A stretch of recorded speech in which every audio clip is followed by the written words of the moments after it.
Hi hello నమస్తే welcome to Sri Bala stories. కొండల్లో నెలకొన్న కోనేటి రాయుడికి అన్నమయ్య, దాశరథి కరుణాపయోనిధి భద్రాద్రి రాముడికి రామదాసు ఎలాగో సింహాద్రీసుడు వరాహలక్ష్మి నృసింహస్వామికి కృష్ణమయ్య అలాంటివాడు. సింహాచలం అంటే సంపెంగల సౌరభాలు, చందన సుగంధాలు, రెండు అవతారాలు కలిసి ఉన్న శ్రీ వరాహలక్ష్మి నృసింహస్వామి ఆవాసం. అక్షయ తృతీయ వైశాఖ మాసంలో 3వ రోజైన శుక్ల తదియ నాడే నిజరూపంలో కనిపించే స్వామి ఏడాది పొడుగునా చందనంతో కప్పబడి ఉంటాడు. పురూరవ చక్రవర్తి కాలం నుండి నేటి వరకు చందనం ఒలిచి నిజరూప దర్శనం అనంతరం తిరిగి చందనం పూయడం జరుగుతూ వస్తోంది. జ్యేష్ఠ ఆషాఢ పూర్ణిమల నాటికి స్వామిని చందనంతో పూర్తిగా కప్పుతారు. ఇందుకు కావలసిన చందనం తయారీకి తమిళనాడులోని తిరుపత్తూరు నుంచి తెచ్చిన గంధపు చెక్కలు వాడతారు. పూర్వం దుగ్గడనే స్వామివారి భక్తులు సమర్పించిన ఔషధీ ద్రవ్యాలు, సుగంధాలు ఈనాటికి చందనంలో కలుపుతున్నారు. చందనోత్సవం చూడడానికి అనేక మంది భక్తులు తరలివస్తారు. సింహాచలంలో జరిగే మరొక గొప్ప ఉత్సవం గిరి ప్రదక్షిణ. ఆషాఢ పౌర్ణమి నాడు కొండ చుట్టూ సుమారు 32 కిలోమీటర్ల ప్రదక్షిణ చేసి స్వామిని సందర్శించుకుంటారు. అద్భుతమైన శిల్ప సంపదకు నిలయం సింహాచల ఆలయం.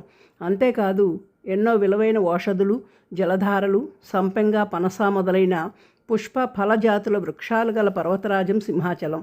సింహగిరి నరహరి నమోనమ దయానిధి అంటూ స్వామిని తన వచనాలతో అలరించిన శ్రీకాంత కృష్ణమాచార్యులు లేదా కృష్ణమయ్య సింహాచలానికే వన్నె తెచ్చిన గొప్ప సంకీర్తనాచార్యుడు.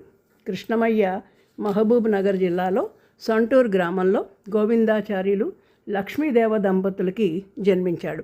పుట్టుగుడ్డి కావడం, దుష్ట నక్షత్రాన జన్మించడం అరిష్టమని ఎవరో చెప్పడంతో అమ్మమ్మ నాంచారమ్మ బాలుణ్ణి నూతిలో పారవేసింది. అయితే తీగలపై పడ్డంతో ప్రాణహాని కలగలేదు.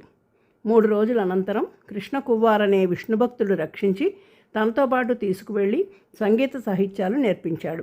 ఒకసారి కువ్వారు సింహాచల నృసింహస్వామిని దర్శించడానికి వెళ్ళినప్పుడు కృష్ణమయ్య కూడా వెళ్ళాడు. కొండ దిగువన బాలుడి నుంచి కువ్వారు కొండపైకి వెళ్ళి తపస్సు చేసుకోసాగాడు. 2-3 రోజులు గడిచినా కువ్వారు రాకపోయేసరికి కృష్ణమయ్య దేవునికి మొరపెట్టుకోగా ఎవరో పాలు తెచ్చి తాగమన్నారట. పాలు తాగి ఆ చేతులతో కళ్ళు తుడుచుకుంటే చూపు వచ్చిందట. పాలు తెచ్చింది ఎవరై ఉంటారా అని ఆలోచిస్తున్న కృష్ణమయ్యకి మగత నిద్రలో నృసింహస్వామి కల్లో కనిపించి చతుర్లక్ష సంకీర్తనలతో తనను కీర్తించమన్నట్ట. స్వామి ఆదేశానుసారం కృష్ణమయ్య దండే చిట్టి తాళాలు పట్టుకుని కాళ్ళకు గజ్జలు కట్టుకుని సంకీర్తనలు ప్రారంభిస్తే నరహరి బాలుళ్ళా వచ్చి ఆయన తొడపై కూర్చునేవాట. బాలకృష్ణుడి రూపంలో పాటకు తగ్గ నాట్యం చేసేవాట. అవే తొలుగు వచ్చిన గ్రంథం సింహగిరి నరహరి వచనాలుగా ప్రసిద్ధికెక్కాయి. కృష్ణమయ్య స్వామి రోజు మాట్లాడుకునేవారని అంటారు.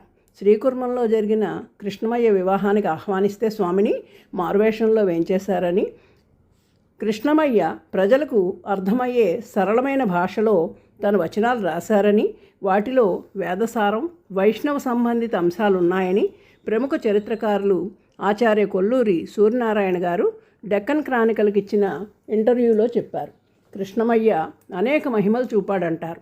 తన చిన్ననాటి స్నేహితుడు మరణిస్తే సింహాద్రీసును స్తుతించి ఆ బాలుని బతికించాట. అలాగే ఒక ఆమె భర్త మరణిస్తే శవాన్ని శ్మశానంకి తీసుకుపోతుండగా దారిలో కనిపించిన కృష్ణమయ్యకి ఆమె నమస్కరించిందట. దీర్ఘసుమంగళీ భవ అని దీవించాట.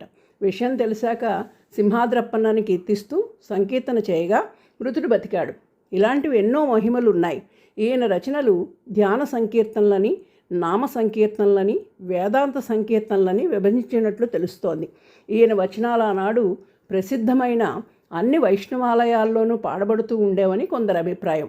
అన్నమయ్య, త్యాగరాజస్వామి వారి కీర్తనలపై కృష్ణమయ్య ప్రభావం ఉందని సాహితీవేత్తలు భావిస్తున్నారు. అన్నమాచార్యుల మనవడు సంకీర్తన లక్షణం అనే గ్రంథంలో వచనాల ప్రక్రియకి కృష్ణమాచార్యులే ఆద్యుడని రాశాట. ఈ విషయం తెలుగు వాగ్గేయకారుల చరిత్రలో శ్రీ రజనీకాంతరావు గారు పేర్కొన్నారు. తొలి వచన సంకీర్తనాచార్యుడిగా భజన సంప్రదాయానికి ప్రపితామహుడు కృష్ణమయ్య అంటారు. పరమయోగి విలాసం అనే గ్రంథంలో తాళ్లపాక తిమ్మక్క సింహగిరి కృష్ణమాచార్యుల వచన సంకీర్తనలనే తాము అనుసరిస్తున్నామని చెప్పారు. కృష్ణమయ్య రచనలన్నీ దొరకలేదు. వివిధ ప్రాంతాల్లో లభించిన వాటిని ప్రచురించి ప్రచారం చేయడానికి సింహాచల దేవస్థాన ధర్మకర్తలుగా ఉన్నప్పుడు కీర్తిశేషులు శ్రీ పూసపాటి ఆనంద గజపతిరాజు గారు కొంత ప్రయత్నం చేశారు. కృష్ణమయ్య జీవిత విశేషాలు, రచనలు ప్రాచుర్యం పొందేలా చేయాలని వారు 2009లో కృష్ణమయ్య ప్రాజెక్టు సంకల్పించారు. తొలి వచన సంకీర్తనాచార్యుడు, భజన సంప్రదాయానికి ప్రపితామహుడు, తొలి వాగ్గేయకారుడు కృష్ణమాచార్యుల గురించి మరిన్ని విశేషాలు వెలుగులోకి వస్తాయని ఆశిద్దాం. Thank you. Please like, share and subscribe.